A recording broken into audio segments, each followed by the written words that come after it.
లేసే ఇంటికాడ దగ్గర వందల మంది వచ్చి చేస్తారు అధ్యక్ష.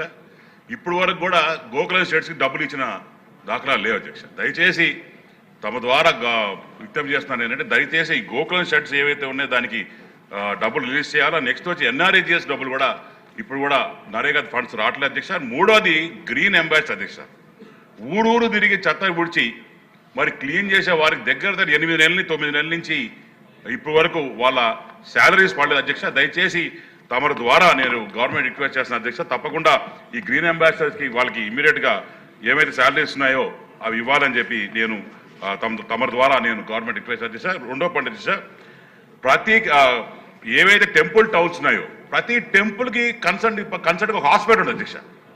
కాళహస్తిలో మాత్రం టెంపుల్ అతి పెద్ద టెంపుల్ అధ్యక్ష, దానికి హాస్పిటల్ లేని పరిస్థితి అధ్యక్ష. తమ ద్వారా నేను ప్రభుత్వాన్ని రిక్వెస్ట్ చేసేది ఏంటంటే ఏదైతే గవర్నమెంట్ ఆసుపత్రి ఉందో దగ్గర 100 పడకల ఆసుపత్రి ఉంది, దాన్ని మరి స్వామివారికి కావాల్సిన డబ్బులు ఉన్నాయి, దాన్ని పెట్టుకొని అటాచ్ చేసుకుంటే మరి హాస్పిటల్ని బ్రహ్మాండంగా డెవలప్ చేసి చేయొచ్చని చెప్పి చెప్తున్నా అధ్యక్ష. అట్లనే శ్రీకాళహస్తి మున్సిపాలిటీ అధ్యక్ష, ఇది one of the biggest municipality అధ్యక్ష.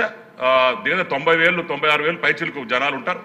అక్కడ కనీసం ఈ శానిటైజేషన్ స్టాఫ్ అనేది చాలా కష్టంగా ఉంది అధ్యక్ష. దగ్గర మాకు మినిమం రిక్వైర్మెంట్ వచ్చేసి ఈ రోజుకి దగ్గర 100 మంది పైచిలకు స్టాఫ్ కావాలని చెప్పి తమ ద్వారా రిక్వెస్ట్ అధ్యక్ష.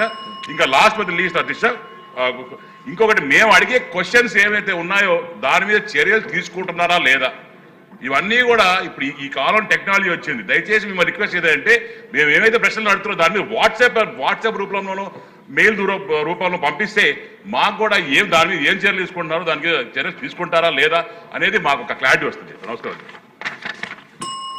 బోడే ప్రసాద్ గారు. ధన్యవాదాలు.